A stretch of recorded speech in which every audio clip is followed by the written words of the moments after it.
Deviyana, and today we are talking about one of the most frustrating parts of learning English, and that is phrasal verbs. So learners from all over the world find phrasal verbs really confusing and difficult to learn and remember. And there are several reasons why it can be frustrating to learn it. The first one is that there are so many of them. If you type phrasal verbs into Google, you will come up with dozens of lists teaching you so many phrasal verbs. Second, phrasal verbs are really common in informal English. And this is really important because I see that English learners all the times overuse alternatives that are way too formal in everyday speech. So these are not only important for you to be able to understand native conversations, but also to sound more natural when speaking. So first part of learning phrasal verb is being able to identify them, right? So phrasal verbs consist of a verb and a particle. Now particle is either prepositions or an adverb, and when these two parts of speech come together, they can actually create entirely new meaning. So example of this, we have the verb come. When we choose a couple of different prepositions, we have come at, which means to attack.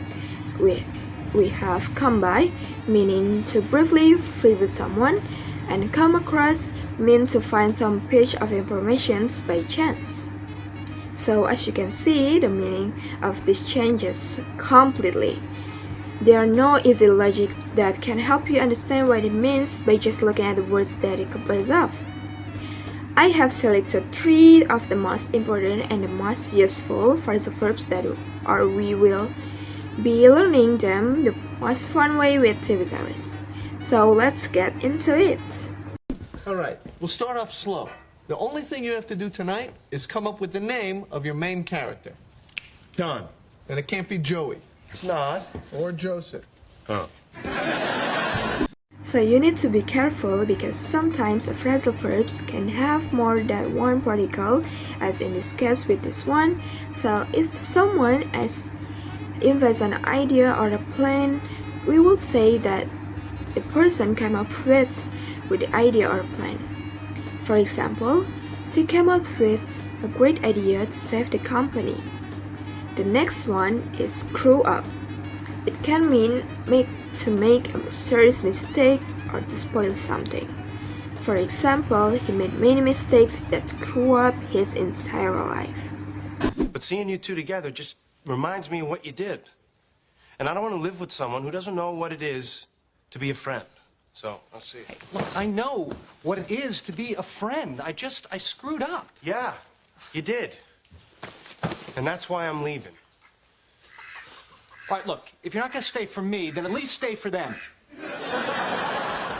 The last phrasal verb is useful if you recently moved to a new city or neighborhood.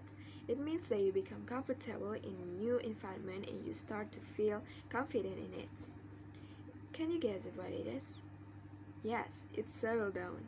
It can also be used, for example, to say that you want to get married and settle down. That means that you're kind of doing things that are putting roots down in a place like having kids, adopting a dog, or buying a house. Okay. What page are you on? I'm on the one where I'm under a lot of pressure from my parents to get married and settle down and have a family.